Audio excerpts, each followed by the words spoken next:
Acción Cristiana Mundial, un ministerio para llevar el Evangelio donde haya un oído que escuche y un corazón abierto a Dios.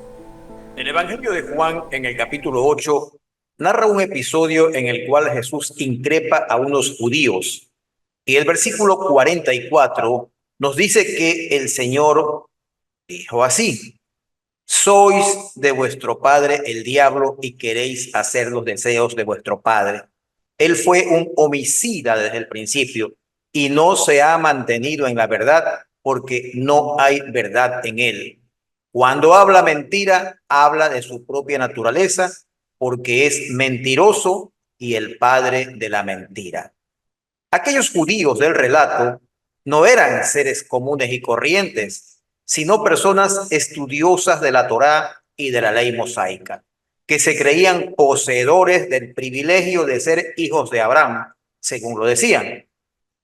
Pero Jesús les dice que son esclavos del pecado y que hacen las obras de su padre, quien es el diablo, y que no oyen a Jesús, porque solo quien es de Dios sus palabras oye. Por esto no las oyen ellos, porque no son de Dios. Hay gente que se aprende ciertos versículos de memoria e incluso pasajes completos de la Biblia para recitarlos en momentos que les convienen. Pero son, como dice Proverbios 26:7, como las piernas que penden del lisiado, así es el proverbio en boca de los necios.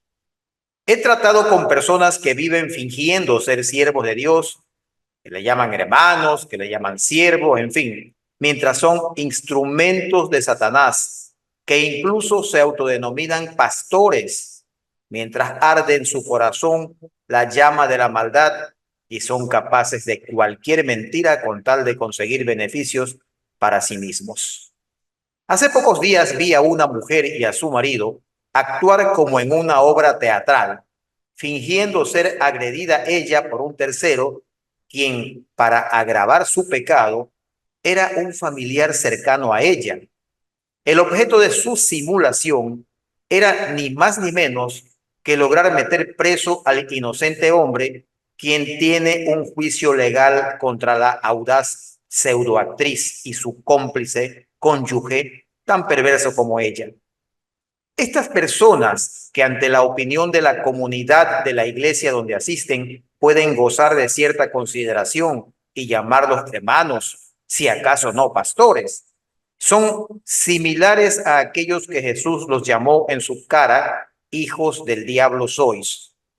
Es posible que ahora mismo, mientras escuchan este mensaje, algunos recuerden episodios vividos con personas que han actuado de forma similar a esta pareja que hace poco protagonizaron aquel bochornoso evento que os he referido.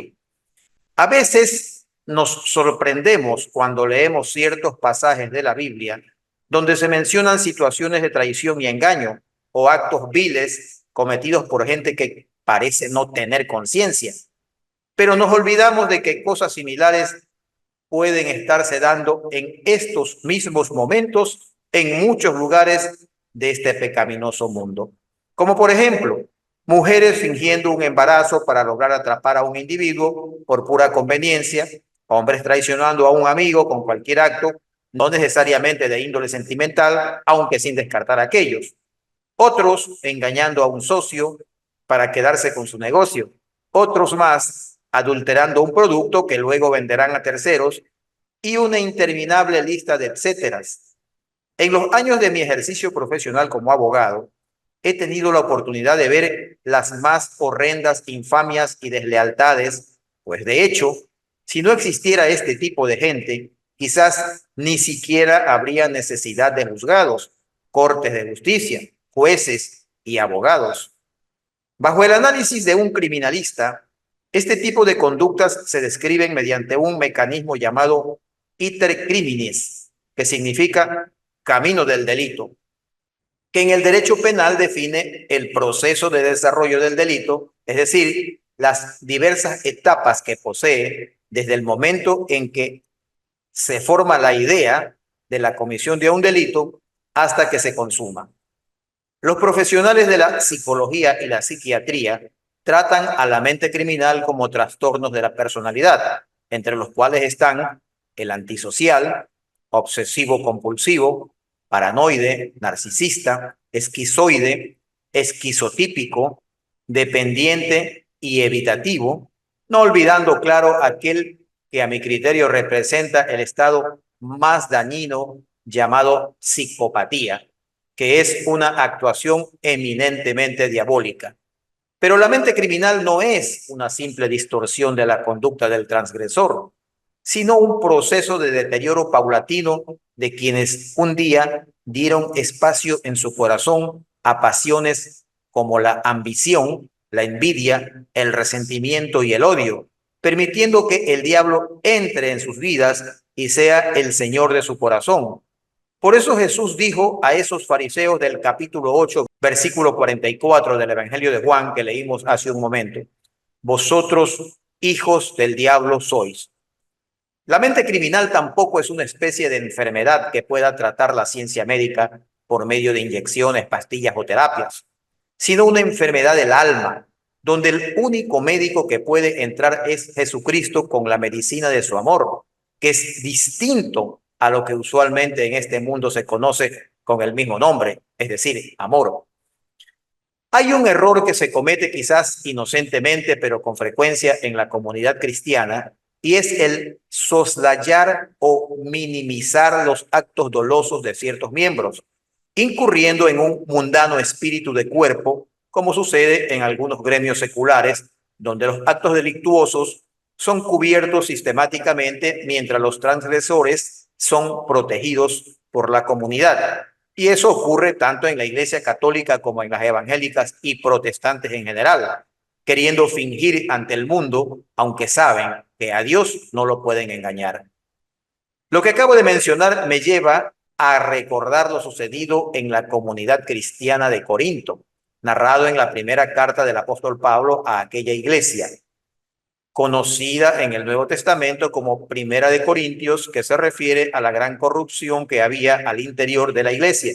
Y en el capítulo 5, versos 1 y 2, dice, según la versión Reina Valera, lo siguiente: de cierto se oye que hay entre vosotros fornicación, y tal fornicación cual ni aún se nombra entre los gentiles, al extremo de que alguno tiene la esposa de su padre, y vosotros estáis envanecidos en lugar de haberos entristecido para que fuese quitado de en medio de vosotros el que hizo tal cosa. Fin de la cita.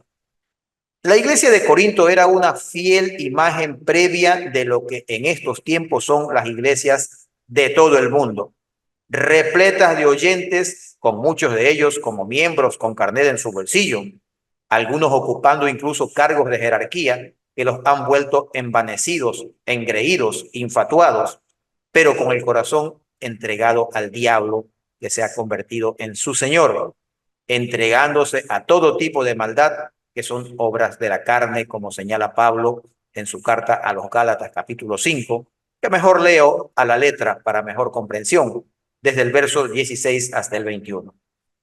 Abro comillas. Digo pues, andad en el espíritu y no satisfagáis los deseos de la carne, porque el deseo de la carne es contra el espíritu y el del espíritu es contra la carne, y estos se oponen entre sí para que no hagáis lo que quisierais.